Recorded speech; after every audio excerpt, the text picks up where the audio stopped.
Na mi kuka ba no kita. Ebe anyị nọ bụ Uru-Ekwo village Enugwu.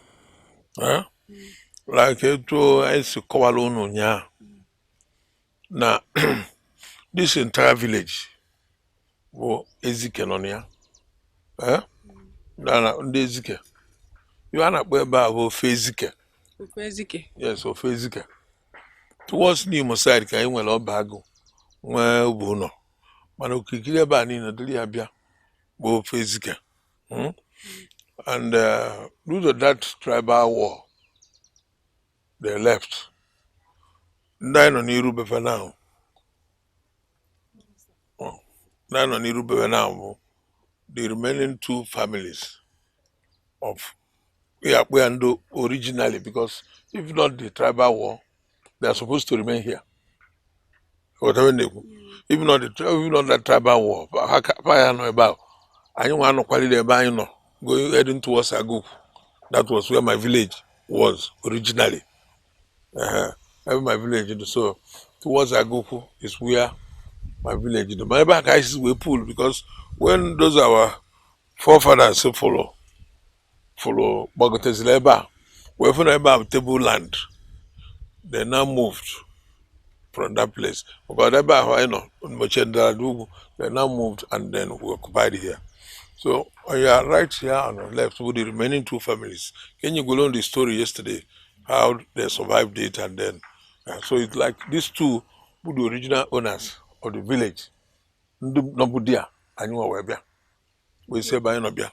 This compound And this.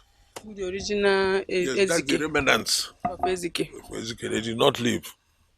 That was the remnants of Ezike. Nothing. So that is that. And I will show you one or two landmarks as we go down there. One with their shrine. One with their shrine there. The set in Animo. The set in Animo. By an attested de Babia to re-establish the shrine. Nobody were 12. Nobody choose to uproot with the shrine. So Babia is also. Because he go over of Habialo. They set in Kenanimo. Then we that Ezike Animo. Nimo town. And we do Ezike. The justice on Eba, former chief judge of Anambra State. But that said to Bialo, on Arab over, for settle, may you that Alose, Ayana Vazovana. So push the by Chova, destroy the shrine, and that was the end. That was when the war ended about 1970-71. They never came back again.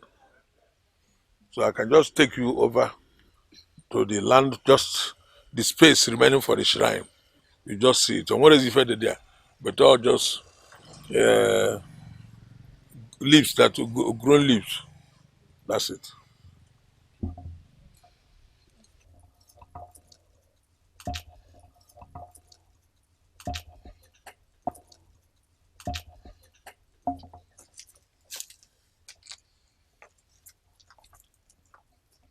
This is just a landmark. Bye for now. Bo Alose there. And a Maya Alose there. And a Maya when they were here. But as the war ended, the set in Animo, wanted to come and re-establish the shrine. So our people sent them away. You can see how Etonian where this house were cut to the wall. Yes, he didn't want to take the wall from here because he doesn't want that to move into his compound. So he now left it. So that is the wall. So that is where it is. But then what if I had a mezzanine? It's like it's what do you have? Yes, so what I say was in the Alusa Jawal. Alusa was in the Alusa Jawal, Joe Boy Anon. Otherwise, I go boy. So that is about empty land. Where house, it's just empty land, but not a landmark. Because he got for the structure, you go see that. Not a landmark. Normally, if I name a Boba, as at that time. And one another place, but I can't identify it correctly, somewhere there. The second shrine somewhere. But none of them the functional. So that is that. So, but like I said, the whole entire area from Ebe, Moto around, was where they occupied. But Imago, the tribal one, Melonia and Azobo, and they left. That is a new survival, no, because in the process, when they bugase, no survival, no. Move down to that what is Enugu Ezike now. Then yes, then don't move to down to Uruzunimo. Uruzunimo. Ezike, Ezike. Yes, because like I said, this is Ofu-Ezike. That's what their name is. But Anyuma as a Uruepo, moving from where we came up here, we continued with that name. So if Ezike, all this, they are like squatters in a village. So that is the story. Yeah. You see here is the second shrine. That is now you take in an Viva. You got here. Neighbor weird. Of an indication. Then in any photos were Kojabolo. Only one I came well. This is the portion of the shrine. You know, him and Anduba, Anduba, I'm to miss where you know, diva, what do you want to joke? You want to do? Yeah, Chan, Yamara Mokano, but those seats are no more. So that is the last of it, the here.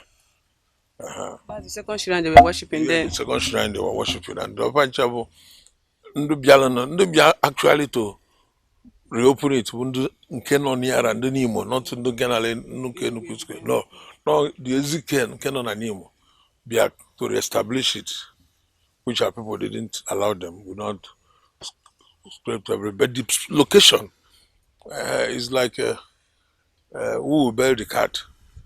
The location, you might not do Lonye easy to occupy. But because now, historically, you might avoid calling Kiena Java. So, but nobody will come there. It's like, to just, when someone is in the market, the whole thing will fizzle away finally. So that is that. No, they get abroad their own. Not just kept the village in created. Okay, because there is supposed to be a road going down. Gate 80 or maybe what is maintenance? Purely for security. Okay, when we can. But all the man who this house. TLD. They just want that interference. Wow. Interesting. Okay, guys, so where we are now is where Enugu Ezike. When you hear Enugu Ezike, this is where they settled before they left to where they are currently now. The Enugu Ezike people are from Enugwu. This is where their shrine was then, that they were worshipping them before they left. So after they left, there was nobody to take care of the shrine, but they still reserved the place to show that this is where they were worshipping in those old days. Like where the first place we'll stand there to do some intro and some history about where they settled first. The two compounds there are the two compounds are left from the Ezike, the family of Ezike, that left when the other people left to settle where Ezike is. So that's the two compounds left behind bearing Ezike. Where we are now is known as Ezike, right? Yes, Ezike. Okay. Ofu-Ezike. Ofu-Ezike. Okay. Wow, interesting. Thank you guys. Let's go.